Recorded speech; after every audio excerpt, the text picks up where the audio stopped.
What is up, Teach Better family? It is 5 o'clock Eastern time on a Wednesday, which means this is your Teach Better brain break. I've got a special guest. You can see this is not Dave Schmittou. This is Ashley Hubner. She's a friend of mine. She's in our Edupreneur Mastermind, which means we just hung out 2 days ago. And for some reason, she still said yes to hanging out with me tonight. So we're going to be talking about whatever we think of today. I don't know. I don't have a script. I don't have an ideas. I don't even have a website with questions up yet. So we'll see where we go with Ashley, what we do. But hopefully, if you're watching with us, drop in the comments. Let us know where you're watching from. What are you taking a break from? Do you have a drink? Do you have a snack? What's going on? But we'd love to see you drop in. Or we just want to throw some green hearts in there. That's fine. We're going to be back in about 52 seconds.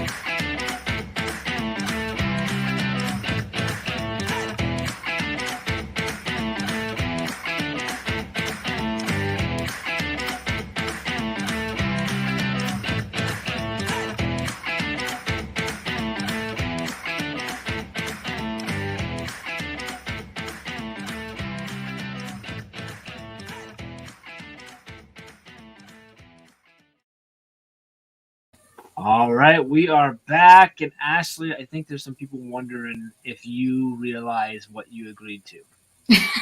Not really. Now, to be fair, it would be worse if it was Dave and I and you. So not because Dave makes it worse, but because me and Dave together make it worse. But Dave's in a plane somewhere flying, I think somewhere over me because he's going to Michigan. So he's on his way, or he may already be. I don't know where he's at. He's somewhere close by. From Florida to the snowy winter wonderlands of Ohio and Michigan. So I don't know what he's thinking, but I was just thinking like while the video was playing and stuff, I believe you're fairly new to just our world of Teach Better, correct? Yes. I am. Mastermind, is that like your first sort of step into our community? Mm-hmm. Oh, that's awesome. So this is like hello community time for you here. So why don't we start there? Why don't we go? This will be like the most professional thing we do for the next 60 minutes. But can you, for anybody who is not connected to you, can you tell us a little about yourself? Where you at? Where are you from? Your role in education, which has changed recently and stuff. So share where you were and where you are now and stuff. I think that'd be great. And just kind of tell us a little bit about you right now. Well, I am a former Texan, a newly Floridian. So we just moved from Texas to Florida. So I left Texas public education. I was an instructional coach for the last 8 years in the elementary world. And then I served as a curriculum coordinator for the social studies for elementary.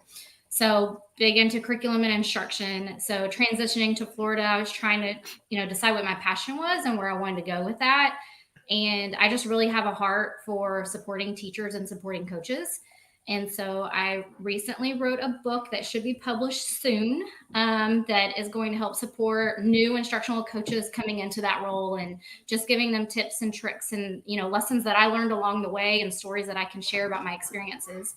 And then I have launched my own consulting business called Access Coaching and Consulting, where I work with teachers and coaches and administration to just streamline instruction on the campus and in the classrooms and support the teachers and the students. And I know the book and I don't know if this is public, so I'm not going to say it, but I know you just recently signed the contract with the publisher for the book.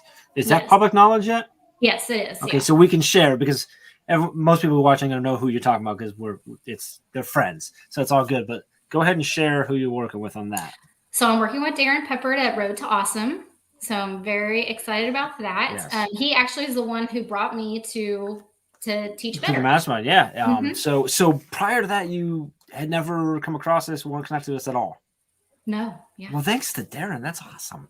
And so when you came in and I met you, you were waiting on Darren because Darren was reviewing the book. So it was this fun moment of then finding out that, that he said, heck yes, let's do this, which is really cool. So congrats on that. Cause that was only a few weeks ago. Right. right? A couple So of that's awkward Monday nights there waiting to hear. well, you're both in a room, but like the decision what Yeah. they yet. And then for those of you who don't know, we do, we have an Edupreneur mastermind where we meet with, the Edupreneur, meaning any kind of educator who has some sort of educational business or side hustle of other extent too. And both Darren and Ashley are in the Monday night one. And it was 2 weeks, I think, while we were waiting to find out, because he had a whole bunch on his desk, hadn't ready yet. And then he committed. Like, we do commitments every week, and his commitment was to read the 2 that were on there. One was yours, so that was fun. That was awesome. So that was sort of cool to be a part of there. Are you able to tell us the title of the book, or is that still? I don't want to ruin any of this stuff, so we're not doing that here. No, you're fine. And if anybody has a preference, like if they want to like chat in or whatever, I'm leaning towards Confessions of a Coach, but I've also thought about Coaching Confessions. So I don't know which one, but it is my stories of, what happened and how I dealt with those circumstances and my advice for instructional coaches. So I like Confessions of, I would do a Confessions of an Instructional Coach. So I keep that in there, but I like that. Are you thinking if you did it like that, is it going to be like written almost in like I almost feel like that would be written in like a diary format. Have you ever read any of the hacking series, like Hacking School Culture, Hacking? It's kind of like that. Like it gives you like a scenario, and then like here's some resources, here's some advice, here's some tips to kind of get you to that point that you're trying to get to. So it's kind of written like that. Okay, I got you. I like Confessions. That's kind of cool. Megan and Alex are here. Alex, tell us what you think. What should she call her book? Is Confessions of an Instructional Coach or Confessions of a Coach? Or do we have to fit the word pretzel in it? Sorry. Alex is their mascot up at Freeport is the Fighting Pretzels. Not joking. Not joking at all. I have a polo with it on there, so that's why I was good at that. Anyway, so is the book done? Are you done writing? Is it? Yes, I've turned over a manuscript. Yeah, wow, so it's in the publishing, or not the revising edit stage. In the edit stage. So I'm in the queue. How long did it take you to? We're gonna go down this path apparently. See, I told you no script here. We're just gonna go off of something you said. How? There you go. Confessions of an Instructional Coach, not a pretzel. That's like the subtitle. And people might be kind of like a pretzel because it's very entangled. Ooh. There might be something here. Alex, when you get her pretzel shirts, get her inspiration. Secret Confessions of. She added the Secret Confessions and Educational Coach. Get that education in there. That's good. Okay, I like it, Megan. I like that. So people are already messaging me. Am I in your book? And I'm like, I don't know. We'll see. I don't know. I'm gonna change your name so you won't know anyway. All sorts of confessions. So. Writing a book. So I'm going to go a couple questions, but Alex is going to be an honorary pretzel. Thank you. Can you take us to the point of I think I'm going to write a book. Yes, I'm going to write a book. And then how did you then move on that idea and how long did that take? There's a whole bunch of questions in one, but it's sort of the journey of, I think I might I finished my manuscript because it varies so much from author to author, like how long that process is. Can you kind of share that with us, what that process was like and how long that went? Yeah, so I've always loved to write, and I always thought I would write something one day. I just didn't know what it was. Like I used to write like songs when I was young, and I loved poetry. And there was a lot of things that like I read as an educator that when I read that book, I was like, I could have wrote that book. Like I know all that stuff, So what happened is I was in a moment where I was lost because we had just moved from Texas to Florida. I didn't have a job for a little bit, wasn't sure where my educational path was going to take me because it was a big family move. And I just said, you know what? I have the time. Like, this is my moment. And I just kind of really thought about what my heart has felt like the last 8 years and everything I've gone through. I was very sad to leave the district that I was working with. I loved everyone in that district, administrators, teachers, all of them. And so I said, you know what, I'm just going to write about it. Like I'm going to write about my journey through my path of education and where I was and everything that I learned along the way, because a lot about coaching is building relationships and impacting people through the way that you lead and teach others. And I just feel like that's very important for coaches to know in that role.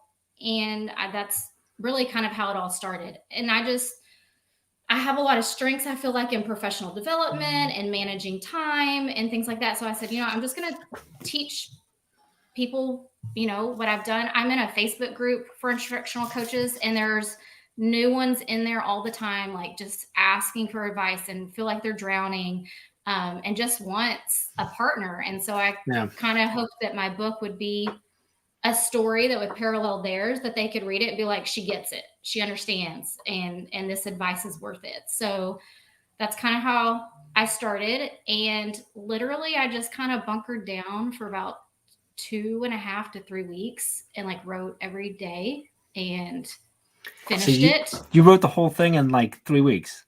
Yeah. I mean, it's not a long book. It's a short read. I mean, I don't care. That's still impressive.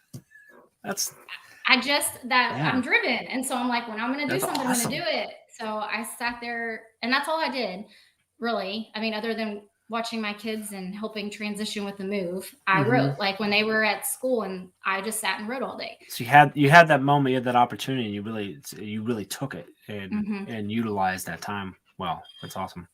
And then I sat on it because I didn't know what to do with it. And through different avenues, I met someone who had published books, and I called her and was talking to her like, what did you do to get your book published? Like, what process did you go through? And it was her that recommended that I reach out to Road to Awesome. And she said, I've written books with them before, and I think they're great. Who was it? Can we give them a shout out? Oh, it was Jillian. Yeah. Oh, yes. We love Jillian. That's awesome. Good. And so, and then I met Darren, and everything just kind of happened. So. Wow, that's awesome. So definitely a book for instructional coaches. Is it still a book? Do you feel like it's still in there for if I'm a principal, if I'm a third grade teacher, or is it very specifically? And just to be clear, like there's no right or wrong. I was just curious, like, was it very much written for coaches, and that's who this is really for? I think people in a assistant principal role or principal role could, learn and could take tidbits out of it. But or a teacher ready to leave the classroom and go into a different role, it would be something good for them to read. Gotcha. But there are points in the book where I talk about it's a fine line when you're the middleman between administration and the teachers. And so there's a balance there, and understanding priorities, but also being supportive and helpful. And so I write a lot about that too in there. So it is really for instructional coaches. Gotcha. Interesting. Well, that's exciting. So do you know when it's coming out? No. We don't have a date yet, right? Darren, come on now. Let us know. We'll see at some point. So interesting. So Adam says he might need it. Adam, you need to be following so that you guys can be connected and good. And Alex is going to donate blood. So thanks. Go you. Good job, buddy. That's weird. I don't like that red heart, but I get why you use the red heart instead of the green heart. So you got the book going on. You got the consultant stuff going on, which is new and exciting, and things going on all the time. And I know you're doing a lot of work on your website and all this other stuff. What you mentioned kids. What's going on there? What's the family life like? How many kids do you have? I feel like I have 2. You have 2. They're 22 months apart. Okay. So I have a 6-year-old. So she's like an older kindergartner, and I have one that's 4 that's going to be the baby kindergartner next year. So they're only 1 grade level apart, but 22 months. And I thought about holding him back, but he already knows all his letters and sounds. He can get him on the road. 50. I'm like, I can't academically. I was like, if I hold him back, I feel like I'm going to stun him. So I'm going to send him next year. But yeah, so we're all living right now in my parents' house. So there are 4 adults and 2 kids in a 3-bedroom, 3-2 house. Because when we came here, the housing market, as everybody knows, is crazy. And we made a good profit on our house, but we just couldn't find anything here. Like everybody's moving to Venice, Florida, apparently right now. So if you look it up, it's like the retirement head hub right now of Florida. But a lot of younger people are moving down here too. Tons of people I've met from all over different states. But yeah, so we bought a house, but we're renovating it completely. So we're hoping to get in by January. So you have the house, but yeah, okay. That's exciting too, though. And I'm sure also impatient. Yeah, and my stuff too. Twitter has some of my reno work. Okay, that nice, very I've cool, done. very cool. So all right. So Jillian introduced you to Darren. Darren introduces you to me, and then the Entrepreneur Mastermind. Have you connected any more into the Teach Better community, or is like this the first, or no? So I'm wondering. Okay, so do Like- y'all have any relation with Unlock the Middle at all, or anybody in Yes. that group? Yes, we're friendly with them. They're connected. I'm trying to think of like the names. Who's the name? Dean? Yes, Dean and Uh-huh. who's Chris? who's- Is it Chris? Is it Chris? Yeah, it's Chris. Yeah. Mhm. Yeah. We're actually, I think Dean pops in comments every now and then for live stuff like that. Like, yeah, so we're familiar. Like, there's no like official partnership or like that, but we know them enough to know that they're awesome. does that work? That's kind of how I got wrapped in. Okay. I started doing some of these live things with them. Gotcha. From a consultant perspective, and that's how I met Jillian. They brought Jillian on. Okay, and that makes sense. That's kind of how I met her, and then the dominoes. Awesome. happened. Well, here you are now here. So, it's only a matter of time before Ray ropes you into a daily drop-in, which is a little earlier, so a little different. But that's our 7 o'clock. We go live every Monday through Friday at 7 a.m. I have caught y'all a few times on that. So which is always a good time too, and that's a little more scripted. We actually have an idea of what we're doing there. With this, we're just making things up at this point. So that's really cool. So tell me about, and I know some of this, but I'm telling us about your journey now with this new your consultant business, and sort of maybe you can touch on some of the mindset shift,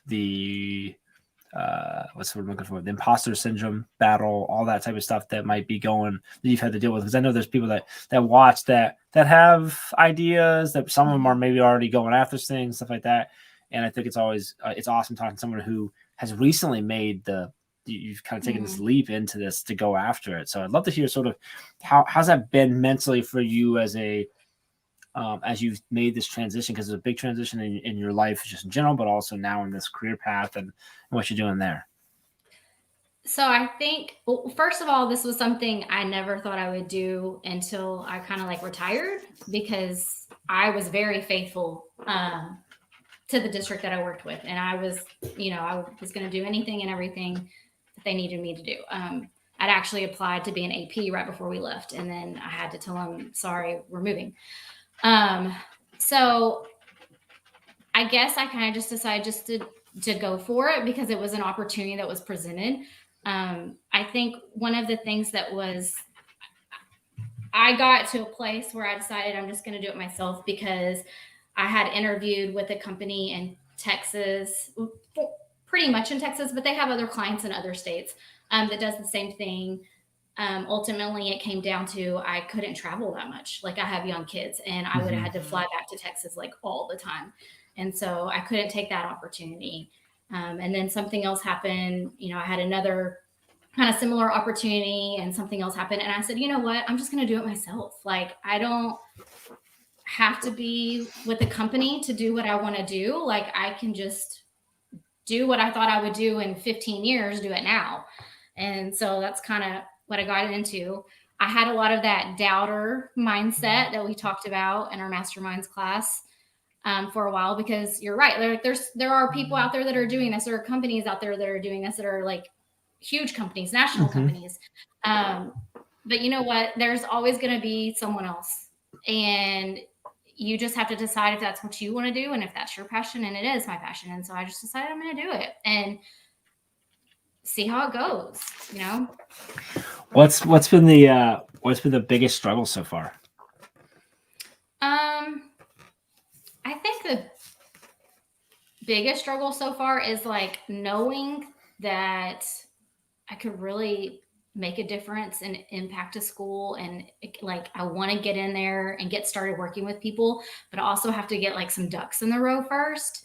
And so like, I've been working on my coaching handbook. What would that, because I know when you come in, they're they're going to want certain things. They're going to want you to already have these ideas together and be able to like, almost like you have a program, a system, a framework. So I think it's like the impatience of like, I'm ready just to go, but like, I know I have to do all of these things first and make sure that I'm adequately prepared for those. So I've done small things, but not like the big, like my dream would be to go in and help a district or a campus like roll out an instructional coaching program, like from the ground up. Like here's our district's framework, here's our campus's framework. I would train the coaches. I would, do the meetings with them weekly or monthly or whatever to support them, to support the teachers and help, teach them all the things about being a coach. But right now I've just been doing some individual consulting for mostly just meeting like on Zoom and things like that, just having conversations, sharing resources, that kind of stuff. Yeah, I love you mentioned that you went right to patients, because I think that's the one of the most common difficulties, and actually very often people aren't as aware of it as you are. They don't realize that's what's actually sabotaging a lot, is that they're impatient, they want it right now, and especially when you make a leap and you know that you just took a leap and you're jumping out of your comfort zone, and you did that because you're passionate about what you're going after, and then it's like, oh, this takes a while, like, and things can take a long time, and you're like, oh, and also like, the sales cycle of working with the district takes a long time, and then to actually see the impact takes a long time. Like, it is such a game of patience. So I love that that's where you went that. So that's cool. So you're going to focus mainly on Florida, you think, or you think eventually you'll go beyond, I guess like virtually you can go anywhere, right? So right. I love the virtual aspect. I would love to travel too. I just can't travel like 3 to 4 days out of every week. Like, I don't mind traveling like once or twice a month, Sure. And as the kids get older, it'll get easier, but knowing that they're still young and we're in the house with my parents and like having to leave them with them and all that, it was more about, I feel like this transition in my life happened to give me more opportunity to be a mom also. And I had to put that mindset in check, because I'm such a workaholic that when I kind of sat back and looked at this situation, because I was mad at first, I'm gonna be honest, I was completely mad. We moved to Florida and like just ripped me from everything, but we're here and we're happy. But I think that I can put my kids first now. Like, I can make my schedule around them.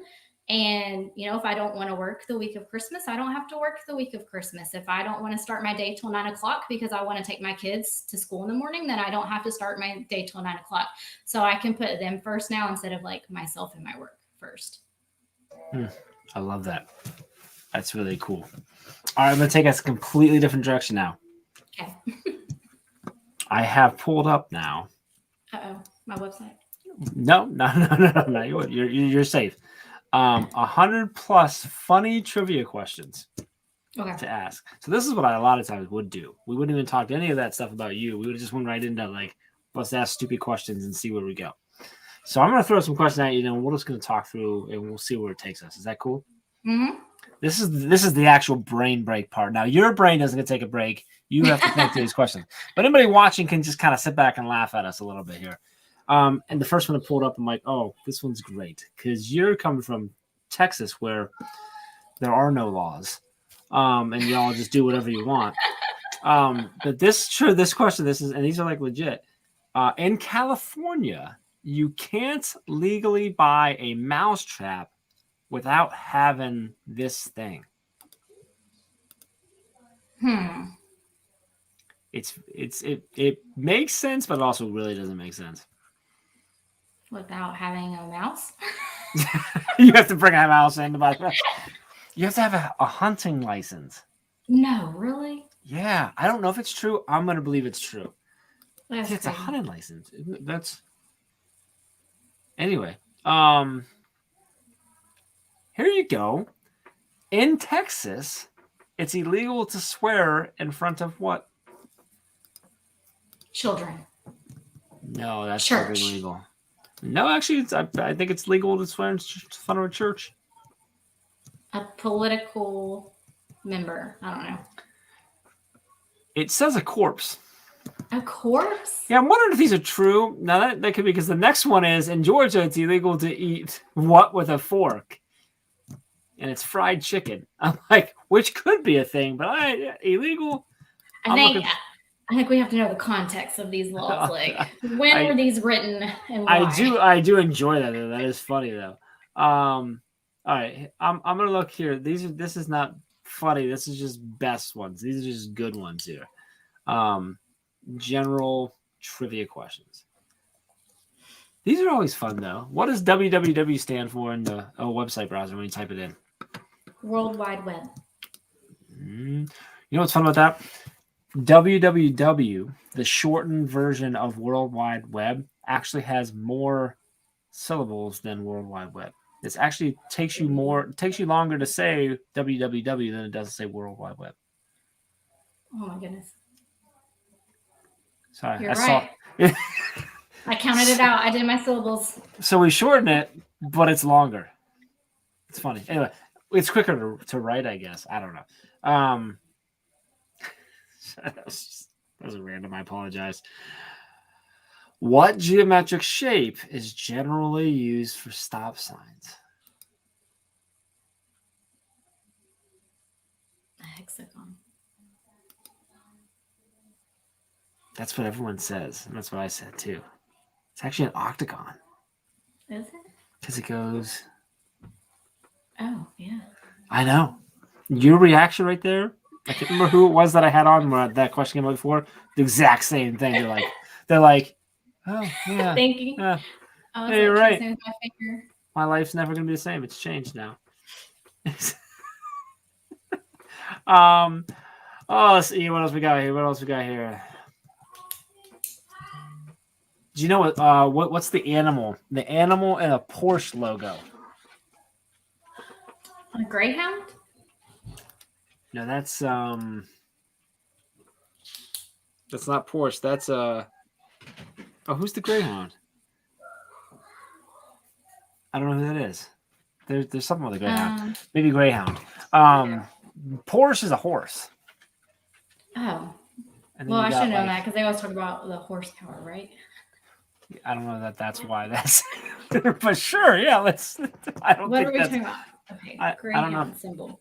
Was great. Are you thinking of the There's a Jaguar. It's the Jaguar.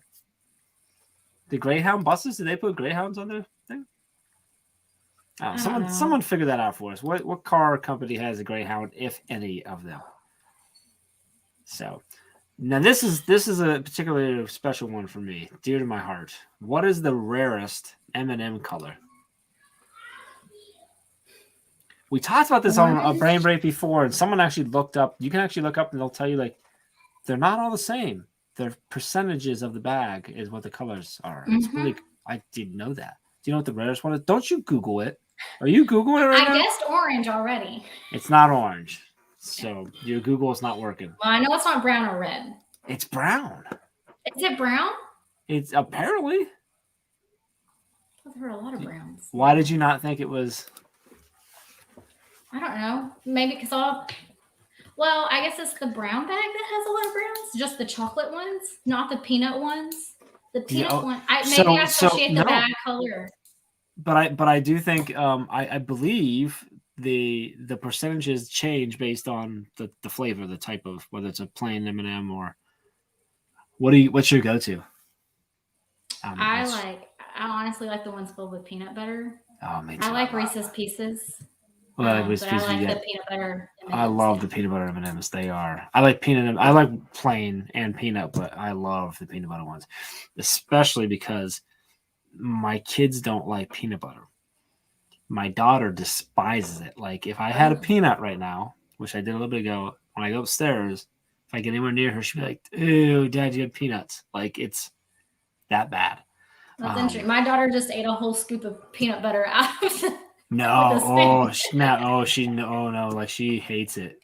I don't know why. And so now my son also hates it because I think she's converted him. And I don't know why they're working against me, but they are. So anyway. How old are your kids again? My daughter's 7 going on 36, and my son is 10 going on 8. No. God, he's like 13. Is in his head. Yeah, they're in the seventh. So he's in fourth grade. She's in second grade right now. So it's the last year in the same building together. He'll be going on to the next school next year, and so like they walk right now and stuff. So this is random. On Monday, our school, we did not have school because of the staff shortages. It's something that happened all over the country and stuff. But yeah, they we got a call. They did a district wide call at 6:15 a.m.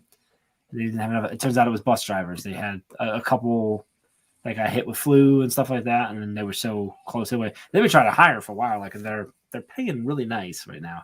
Like, and they've like they're waiving a lot of stuff. Like you don't need a teaching degree to go sub and stuff like that at this point.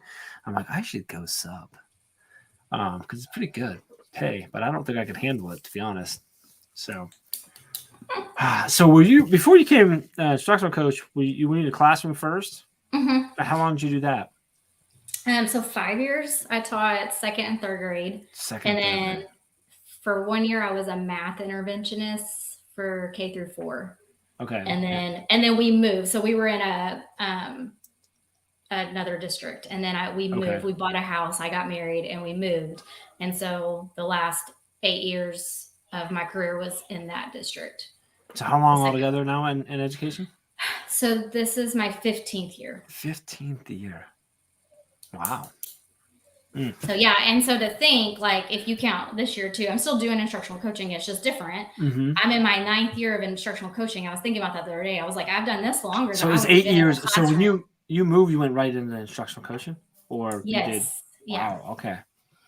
That's cool. It's all been elementary though, right? Mm-hmm. Now, when you're working with coaches now, are you working with only elementary? Are you working with other levels as well, or what's that? Yeah, I work with I've worked with a couple of middle school and high school too. It's very different, the structure and organization, but I think the same mindsets and ideas transfer. It just looks a little different. What are the biggest differences between in that, like the structure of how the coaches, either their day-to-day or like how their support looks from an elementary to a middle school level, from what you've experienced? And I know can be different across every district and stuff like that, but from your experience. It depends on if they're housed on a campus or if they're housed at admin and how many campuses they have. That's the biggest issue or barrier I've kind of like seen. Like, I feel like their more impact is done usually if they have less number of teachers to work with. And so where I was at on an elementary campus, I was only for that campus, but I had K through 6th grade. So I had to have knowledge on instruction all the way from kinder to 6th grade, all content areas. Some middle school, usually they departmentalize. So there might be like a math specialist that's a coach or a reading specialist so then their content knowledge is usually very high because that's their specialization. Absolutely. But then they might be split between 5 different campuses, depending on how big the district is. Gotcha. So I think that's the biggest, difference I see when middle school and high school. And then of course the content knowledge, it has to be so much higher in middle school and high school because of what they're teaching kids. Absolutely. And where the kids are in their educational journey and what they know and absolutely. But the general practice of like you said, the mindset, that those leadership pieces, the communication pieces, all that, like that's the same. Mm-hmm. You're just potentially helping them through different issues or different problems or different levels of problem stuff too. So your book speaks to anyone, right? Doesn't matter. Yeah, I know the stories you're sharing obviously are going to come from your experience in the elementary space, but a high school or middle school instructional coach would still be able to pull those lessons, right? They just have to be able to, right. Which can be hard sometimes to convert that elementary story into a high school story, but that can still happen. And so there's really no like content in my book. Like I don't talk about reading or math or anything. So it really is just about coaching. So I think Which I said, and you said earlier, like, principals, leaders, stuff like that. And I would mention, I haven't read the book, so this is me speaking without knowing that, like that type of stuff, the mindset and the coaching mindset and the thought process that goes into it to help lead someone there and help coach someone through a problem or project, whatever it might be, that goes beyond education too. That goes into management in any kind of business and leadership in that way too. And I think that's super powerful. And a lot of people don't always connect that. That when you're coaching, you're coaching different things, but the base knowledge of how to listen, how to communicate, how to lead, how to get someone to get to the place they need to be in order to attack the problem that's hitting them and stuff. That's so powerful and across all industries and any kind of coach and stuff too. So that's really cool. I can't remember how we got there, but I keep coming back every now and then. We'll get there. That's So fine. I think it was the M&M question somehow got us there. So, I don't know. Somehow. Ooh, talking about food again. What is the only edible food, which isn't that if it's edible, is food. If it's food, it has to be edible, right? Anyway, which is the only edible food that never goes bad? I don't know if this is true. Never goes back. Like canned food? I don't know if is that. I mean, I guess technically those do have expiration dates, don't they? Maybe. They don't go bad, do they? Most of them have so much preservatives. It says honey. Does honey never go bad? I thought it was mayo. Like, mayo, they put so much stuff in there, it never goes bad, doesn't it? No, yes, it does. It stinks. I hate mayo anyway. I feel towards mayo what my daughter feels towards peanut butter. I love mayo. Oh, now here I'm weird though, because that's not actually accurate. Because I love deviled eggs, so I'll eat it in deviled eggs, and I'll eat it in like tuna fish, but like I go way drier than most. But if it's just like I couldn't, like if I just like took a little lick, I'm heading right to something to throw up. Like it's bad. It's horrible. Do you eat other white stuff? I have a friend who won't eat any white I don't stuff. like ranch. Yeah. Sour cream. I don't like sour cream. I don't know that it's a white thing though. She just says I don't like anything white and creamy. I like ice cream. Vanilla ice cream. Yeah. That's not what she's talking about. No, but yeah, that's interesting because I don't like ranch. I don't like Trying to think of the other thing the other day that was kind of random. Yeah, there's a good chance that's me too. Whatever that's called, I think I might have it too. Is there a name for that? Phobia, something. Ask her if there's a name for that. What is that? Yeah, what is that phobia? I don't know. Interesting. What was the first toy to ever be advertised on television? Was recently a bit of controversy around this toy in 2021, I believe. I think it was this year, not last year, sometime. Became a little bit of a political football for a minute or two. I have no idea. Mr. Potato Head. Oh, yeah. Yeah, because it took the Mr. off and everyone lost their minds, even though they didn't really. But interesting. Did you have one when you were a kid? I had Mr. Potato Head. We had like 4 of them. I think so. We have 2 right now at the house. Do you really? I want to throw them away. Like the pieces are just everywhere. They don't even how fun is, I don't know, like just to put the things on there and then they all fall off. And well, you're supposed to play with it, but my kids don't. My daughter will play. She has her days where she'll play because she has dolls and she has a big doll house and stuff and cars and stuff. She'll play with that. My son just doesn't. He's a big Fortnite fan. He's got a pack that's like 22 Fortnite characters, like action figures from 2 Christmases ago. He's never opened it. Are you serious? He's got probably, I bet if I went up there, I bet there's at least 5 different like toys, either between action figures, cars, something like that, that he's gotten over birthday and Christmas over the last 2 years that he's still never opened. It's interesting because like I was like, I get it, obviously a very different world, but I'd have like week-long G.I. Joe battles going on in my room, and you had to step around everything because I knew what was going on, and like I had hundreds of them, and I did that all the time. But yeah, he just he doesn't take to that like she does. They both of course like tablets and screens and stuff like that, but like she'll put it down and go spend hours playing with a kitchen or like her little adding machine or whatever. But he's just like, no, I don't really care about that stuff. I'm like, oh, okay. So like his Christmas list this year is literally he wants Robux for Roblox. Like that's all he wants, or money to buy Robux. Like she's got, she used up every sticker that was in the Amazon catalog to mark things. But now your kids, do you do Christmas at your house? Yes.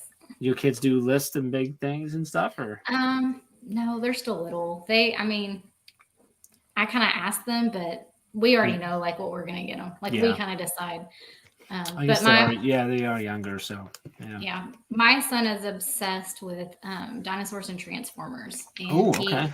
he does dinosaur Transformer battles all over the house, like your GI Joes. I love it. But that's all he wants. He keeps asking, when we get a new house, will it have Transformers in it? I don't know. Guess we'll find out. I'm like, Will it have Transformers in it? That's funny. What you have a son, is the other's a daughter, right? Mhm. What is she into? What kind of stuff? What's on that list? So she takes after me a little bit. She loves to write and draw. And so she constantly is doodling and drawing. And she keeps a notepad in the car with her with markers. And as soon as we get in the car in the morning to drive to school, like she just starts writing notes and drawing pictures. And then same thing when I pick her up. It's crazy. She's learned how to spell so many words like on her own just because she loves to write. Because she wants to write. Mm-hmm. That's my daughter does that. We have so many like pads of papers, and when I go to conferences, I go get every sticky pad thing I can find because she's always doodling and drawing. She likes to. She's gotten a little more into like she designs dresses like for herself and stuff too. Well, she has a game on her I think she has 2 different games on her iPad that involve that, like where you design dresses and then it's like a little fashion show thing and stuff like that. But she has a book that she's got that we usually aren't allowed to look at, where she's designed dresses and stuff. It's interesting. So we've talked more about it. I'm interested to see if she keeps going that way, or if you know how it is. I mean, at that age, like it shifts and completely changes. But yeah, but she doodles too. She loves doodling and creating pictures, and she takes notes to her teacher all the time, and like writes really cool notes, stuff like that. So, yeah, just interesting that yours is also into that because they're close to the age. Mine's a little older, but anyway, I'm throwing one more at you just because I'm curious. I want to look through this list again here. How's your sports trivia knowledge? Are you into any sports? I like watching them. I can't keep up with everything. What do you watch? I can't remember. Like I really like to watch football. You like watch football? Well, that makes sense. You're from Texas. And I'll watch anything. Really, I like hockey. Are you Longhorns down there in Texas, or? Yes, I will have to claim Longhorns because I went to the University of Texas at Tyler, Arlington, and Dallas. Okay. So I'll have to claim all of that. I never went to Austin. Well, I mean, I've been to Austin, and my son's name is Austin. I named him after Austin because I love Austin, Texas. So yes. Do I know any of the players? No. Do I know how many games they've won? No. But you know if they're on, you're rooting for them. Yeah. What about NFL? Do you watch NFL too? Yeah. And you were saying what else? I'm sorry, I cut it off while you were telling me the other stuff. Did you say? Oh, like hockey. I like hockey and soccer and basketball. So you'll watch a lot. I watch it. Yeah. I don't like golf. Okay, I can understand that. It's a little boring. I like golf. I don't typically watch it, but I will from time to time. Just because it's relaxing to watch, I think, but my dad's a big golfer. So I think that's where I get my I won't say love, my like of golf. And actually here, I'm in Northeast Ohio, by Akron, down in Akron at Firestone Country Club they haven't done the last 2 years. They shifted location, but for years and years, they did the Firestone International or Invitational, which was a like World Golf Championship, one of their tour things. So for about 5 years, I think that's what I did for my dad for Father's Day. We went there and watched. So it was all your big names in golf, and it was awesome for me because I got to do something fun with my dad. But my dad was like a little kid there. He knows all the golfers. He knows their different hand grips and what they do and and we're just bouncing from left to right. He's got more pep in his step than ever, and it was really cool. So I do enjoy that. I think that got me more into it. But I've always golfed because my dad's always golfed. He was in sales and marketing for his career, so he was a lot of times what he did was take big wigs out on the golf course to try to win business and stuff. So he had to get good at golf. So I always got nice golf clubs because he passed them down to us. Yeah. And we always had golf balls in the house. Actually, fun story about that is, so my dad's company would get golf balls with their logo printed on, and there would be gifts to clients and stuff. So we had just like a wall of golf balls in our house that all had the logo on it. And for years, my friends were convinced that my dad owned a golf ball company. That's what he did for a living. But it was just golfing. So I enjoy, if I go golfing, it's typically for the drinks. Yeah. Because I can't do well. But that's what my husband, he goes a lot. And one of my guy friends, they all go a lot, and they got us tickets to the Byron Nelson one year. Okay. And I was like, okay, I'll go. And he was like, well, I really want your husband to go, but you can come too. I was like, okay. So it was like 4 dudes and me, but I was like, I'm just along for the ride, having a drink. Y'all tell me what's going on. That's good. That's good stuff. Interesting. Gotcha. Okay. I don't want to ask them more questions. I think that was a good one to end on. So let me ask you, just as we're getting ready to wrap up here, anyone who's been watching, or we have a lot of people who watch this afterwards or listen afterwards and stuff, best place to go find you, where can they connect with you? Where are you active on? Are you active on different social media? Is it Twitter or Instagram? Where's your spot to go? Twitter. Twitter. Most of my stuff is on Twitter, yeah. And is this right there? And that's your handle. Earlier you mentioned, do you have your own handle, like a separate handle that's not your company too, or no? That's my company. Okay. Mine's on there too. I think but if you just search at Ashley Hubner, that's or come off there. Twitter. Yeah, but I interact on both and share things from each other on both. So you find one, you find the other. Alex, how did the blood given go? Like, did it come out green? I need to know. Like, because Ash, if you don't know Alex, he's one of our lead ambassadors. Which he's been an ambassador for a long time, and he took on the lead role. And he knows more about Teach Better and the team than I do. He's like our go-to confirm data and confirm everything. So typically on these, when we need something confirmed, he's the one who goes find it. But I'm curious how his donation gave, because I could definitely see it. Oh, it's red. That's disappointing, dude. Whatever, man. Anyway, so Ashley, I appreciate you jumping on with me today and having some fun and just kind of rolling with the punches here as we just kind of goof around and stuff. It was fun getting to know you a little bit more. I know, obviously, we've spent a couple of Mondays together, but that's with a group. And although 2 days ago you were on the hot seat, so that was fun, like really focusing in on your stuff that you're doing. But tonight was different. It was a completely different conversation, which I really enjoyed. So I love that. I'm excited that you're part of our family now. You're not going to be able to get rid of us at this point. So I think folks are going to see you start popping up in more things, and that's going to be exciting. So we definitely need to get you on a daily drop, and I think that has to happen. But I appreciate it. Any last words? Anything you want to share? It doesn't have to be anything. It could be like, no, good quote. I need to look. Go ahead. You talk, because I have to look at something. So you entertain for a minute. I just think go out there and be awesome. Be nice to people.